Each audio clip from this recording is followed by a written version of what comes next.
अनेक संकट, अनेक अडथळे आणि असंख्य अशा अडथळ्यांना पार करत जिव्हाळा सुसंस्कार विद्या मंदिरास 23व्या वर्षात पदार्पण करत आहे.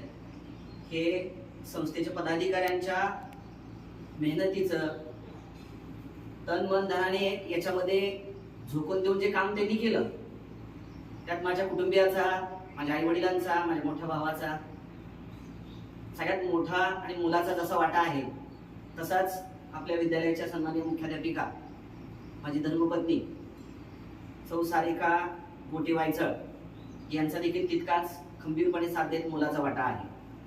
हे करत असताना ज्यांना विसरून जमणार नाही, खरी कामाची जी शिवळ ज्यांच्या खांद्यावर आहे, जे ओझं ज्यांच्या खांद्यावर आहे, ते म्हणजे या विद्यालयाचा अध्यापक वर्ग, शिक्षक आणि शिक्षकेतर कर्मचारी.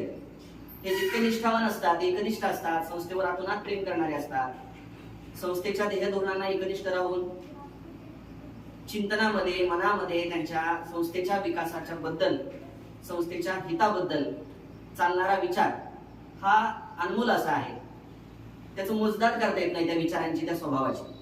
त्याच्यामुळे संस्थेशी एकनिष्ठ राहणारा, संस्थेचा हित सांभाळणारा कर्मचारी वृंद यांचं नेहमीच मुलाची साथ मिळाल्यामुळे संस्था उत्तरोत्तर अतिशय भरभराटीची अशी प्रगती करत आहे. ज्यांच्यावर हे संस्कार होतात ते या कुर्डवाडी आणि या पंचक्रोशीतील जे चिमुकले विद्यार्थी आहेत की भारताचे उद्याचे नागरिक आहेत, त्यांना संस्काराचं देणं हा अध्यापक वर्गच या ठिकाणी करत असतो. जिव्हाळामध्ये जेव्हा विद्यार्थ्याचा एखाद्या विद्यार्थिनीचा प्रवेश होतो, तेव्हा त्यांच्या आई वडिलांच्या मनातलं भीती की माझा मुलगा, माझी मुलगी भविष्यात काय घडू शकते, काय घडू शकेल, त्याला वळण चांगलं लागेल का, त्याचा संस्कार त्याला चांगला मिळेल का, त्याला अभ्यासक्रम चांगला मिळेल का, त्याची प्रगती होईल का, आई वडिलांच्या पाठी या मुलांचं भविष्य घडेल का, मुलं स्वतःहून स्वावलंबी होतील का, त्यांच्या पायावर उभं राहून ह्या जगाच्या रहाटगाड्यामध्ये स्वतःला सिद्ध करण्यासाठी ही मुलं भविष्यात संघर्षाने स्वतःला तोंड देत या वादळामध्ये उभी राहतील का, हा प्रश्न खरं तर जन्म दिलेल्या प्रत्येक आईबापाच्या मनामध्ये कायमस्वरूपी सातत्याने असतो. आताची परिस्थिती खऱ्या अर्थानं मुलांना घडवणं म्हणजे एक मोठं आव्हान आहे.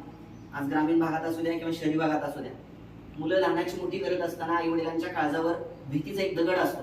माझा मुलगा, माझी मुलगी खऱ्या अर्थानं व्यवस्थितरित्या जगते, वागते का, बोलते का, चांगल्या ठिकाणी उठते बसते का, तिच्या भविष्यात काही अडीअडचणी तर तयार होणार नाहीत ना.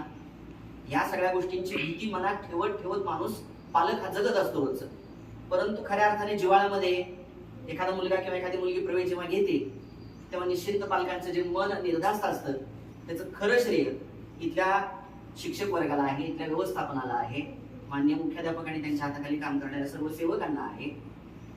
घरच्यासारखं वातावरण सांभाळत इथल्या मुला मुलींना अगदी काळजीपूर्वक त्यांना वळण लावण्याचं काम, त्यांना पुढे नेण्याचं काम जिव्हाळा करत असतं. गेली 22 वर्ष सातत्याने हे काम चालू आहे. आज 23वं वर्ष सुरू आहे. इथून पुढे उत्तरोत्तर अशीच शतक उत्तर या ठिकाणी या संस्थेचा भरभराटीचा काळ येत राहू. इथल्या मुलांना माता सरस्वतीचा, त्याचबरोबर ज्यांनी शिक्षणाचा खरा वसा आणि वारसा चालवायचं काम केलं प्रतिकूल परिस्थितीत, त्या सावित्रीबाईंच्या विचारांचा वारसा त्या मुला-मुलींना, ज्योतिबांच्या विचारांचा वारसा ह्या मुलांना मिळावा आणि भविष्यात जाऊन त्यांनी स्वतःला सिद्ध करावं. त्या समाजाचं देणं म्हणून भविष्यात देखील त्यांनी समाजासाठी काही ना काहीतरी चांगलं करावं. त्याचबरोबर चालू शैक्षणिक वर्षामध्ये एक मनोमन असा एक प्रण आहे की जिव्हाळा सुसंस्कार विद्या मंदिर दरवर्षी प्रगतीमध्ये भर टाकत असते, परंतु यावर्षीचा संकल्प असा आहे की जिव्हाळा सुसंस्कार विद्या मंदिर कुर्डवाडी चालू शैक्षणिक वर्षामध्ये अतिशय गुणवत्तेवर भर देऊन यावर्षी काम करणार आहे. विद्यार्थ्यांच्या गुणवत्तेशी संबंधित असणारा प्रत्येक कामकाजाचा भाग अतिशय चांगल्या पद्धतीने पार पाडायचा हा संकल्प यावर्षीचा आहे. त्यामुळे सहशालेय कार्यक्रमांच्या बरोबरीने सगळ्यात जास्त महत्त्व यावर्षी गुणवत्तेला असेल. पुन्हा एकदा जिव्हाळा सुसंस्कार विद्या मंदिरमध्ये अध्ययन आणि अध्यापन करणाऱ्या या विद्यार्थ्यांसाठी, त्या अध्यापकांसाठी, संस्थेच्या पदाधिकाऱ्यांसाठी, ग्रामस्थांसाठी, पालकांसाठी, मुलांसाठी भरभरून अशा शुभेच्छा देतो. पवित्र असं विद्येचं दान आपल्या पदरात पाडून घेऊन स्वतःचं आयुष्य, भविष्य उज्ज्वल असं तुम्ही घडवा ही या ठिकाणी मनोमन प्रार्थना भगवंताच्या चरणी करतो. आणि हे मनोबल मला जसं भेटते तसंच तुम्हाला सुद्धा ते मिळावं अशा पद्धतीची प्रार्थना मनोमन या ठिकाणी करून माझं मनोबल या ठिकाणी थांबवतो. धन्यवाद.